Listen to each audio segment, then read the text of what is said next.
Siapa sangka fenomena yang hanya bisa kita lihat melalui layar kaca beberapa bulan yang lalu, kini sudah terjadi di kota kita.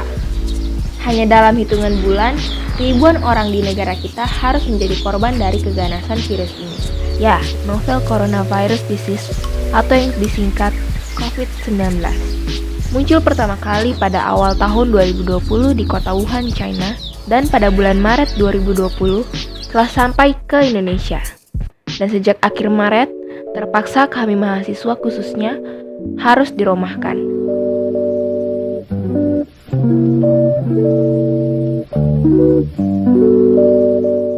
Sebelum lebih jauh bercerita, izinkan saya memperkenalkan diri.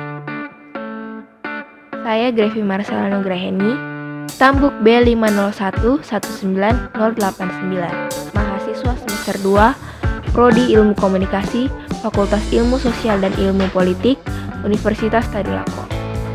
Selain menjadi mahasiswa, saya juga melakoni pekerjaan sebagai freelancer graphic designer, jurnalis media koran, videographer, event organizer, dan aktivis lingkungan. Ya, awalnya ini tidak mudah bagi saya yang terbiasa sibuk beraktivitas kemana-mana. Tiba-tiba harus dirumahkan.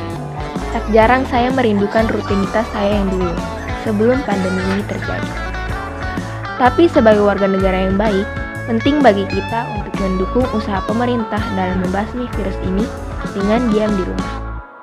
Di minggu-minggu awal masa kerja dan kuliah dari rumah, saya menghabiskan waktu untuk menulis academic paper untuk lomba paper yang dilaksanakan oleh FISIP Universitas Tadulako bekerja sama dengan Universitas Kebangsaan Malaysia. Sangat tidak mudah, kadang saya harus rela tidur larut malam. Puluhan jurnal harus saya baca sebagai sumber dan pembanding. Saya juga harus rajin bertanya pada narasumber untuk paper saya ini, agar paper ini semakin akurat dan aplikatif. Akhirnya paper ini berhasil saya selesaikan kurang dari 1 minggu. Saya beruntung karena memiliki orang-orang yang mendukung dan membantu saya selama menulis paper ini. Akibat pandemi COVID-19, ibadah raya setiap minggu bagi umat Kristen harus turut dirumahkan. Beberapa solusi ditawarkan, yang salah satunya yang diambil oleh otoritas gereja tempat saya berjemaat adalah dengan beribadah via online streaming. Dan saya dan tim ditugaskan untuk merekam dan mengedit video ibadah sebelum akhirnya ditayangkan di aplikasi YouTube. Sampai saat ini, sudah belasan video ibadah yang kami produksi. Biasanya kami mengambil gambar 1-2 kali dalam seminggu, kemudian disunting. Dalam proses penyuntingan video ini, saya menghabiskan waktu kurang lebih 6 jam per video. Namun karena situasi ini mengharuskan saya untuk keluar rumah dan bertemu orang lain, penting untuk menjaga jarak dan selalu mencuci tangan serta memakai masker. Tidak terasa sudah 2 bulan kami mahasiswa harus menjalani kuliah daring dari rumah. Bukan tidak sedikit kendala yang kami alami, mulai dari jaringan yang lambat, dosen yang tiba-tiba masuk tidak sesuai jadwal, dan kadang masuk di hari Sabtu atau Minggu.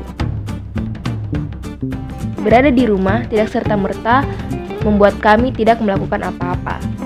Justru ketika harus diam di rumah, lebih banyak pekerjaan rumah yang harus kami lakukan. Ya, intinya kondisi dan situasi tiap mahasiswa tentunya berbeda-beda. Coronavirus can't stop. Selama di rumah aja, saya berusaha tetap produktif dan tidak melupakan istirahat pastinya.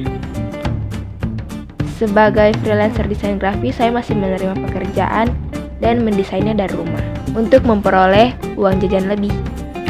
Saya dan tim juga masih menulis dan menerbitkan halaman koran setiap minggunya.